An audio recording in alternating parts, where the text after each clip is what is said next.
Hey everybody, Matt Kliskowski here.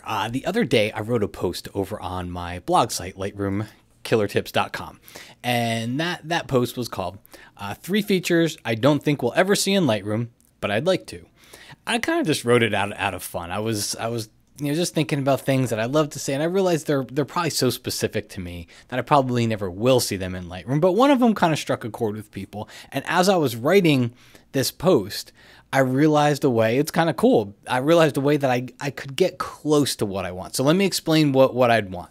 A lot of times we're in grid view and we'll look through our photos, and it's great when I remember to flag and rate and do everything. But sometimes I upload my photos. I only have a few minutes.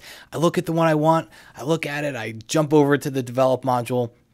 And I do change a couple settings on it or whatnot. And I do something to it just to see how it looks. And then I forget about it.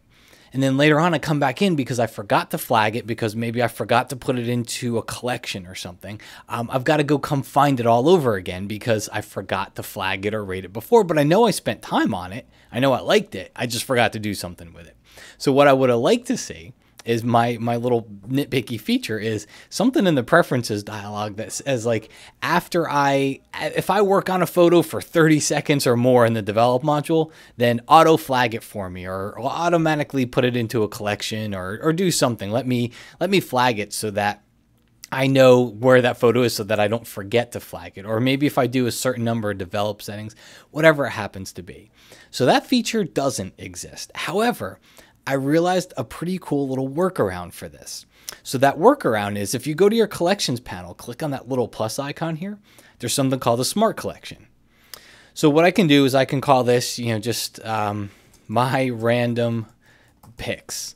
I'll just call it that. And then, so things will go inside of here and I'll know where to go get them.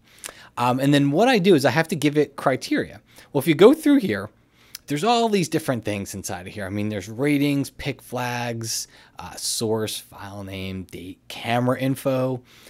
We've got location, other metadata, which is another one inside of here. Develop. This is the key one, though. So what I can say is, I can say if the develop has adjustments, okay, is true, then I can tell it to move it somewhere, which is going to go right into this smart collection, my random collection, my random picks. So that way, the second I make a change in the develop module, it's going to go inside of here. All right, so let's go ahead and try it. I'm going to show you what happens, though, because I'm going to create this and I'm going to show you another little workaround, because what's going to happen is it's going to look through my entire catalog and put everything that has develop adjustments inside of there. 743 photos.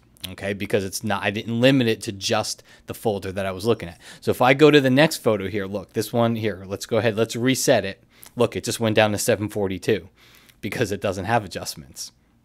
All right, so let's go here. Let me go back into that folder in the library.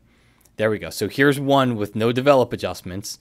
My random pick says 742. I'm just going to decrease the exposure slider. As soon as I let go, watch what happens.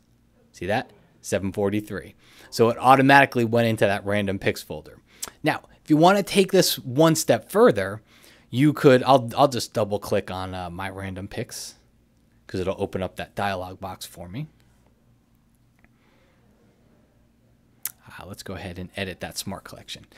I can add something to it that says, let's go through here, source folder contains, and I was working on, my folder was Mount Rainier. So if I just type in Rainier, so source folder contains Rainier, Mount Rainier in Washington State, hit save, you're going to see that goes down to 210 now, because now it's just looking in that folder. So it's a little bit more useful. It's not going to grab everything in your catalog. It's just going to grab the folder that you want to work on. I realize you'd probably have to do this each time that you were creating a new shoot in there, but it's something that it's a little bit easier. It gets me closer to that little feature that I thought would be neat, of just, if I'm working on something, automatically put it somewhere for me so I don't forget that I was working on it and that I liked it, in case that I forget to pick it or put it into a collection right away. Maybe I'm busy.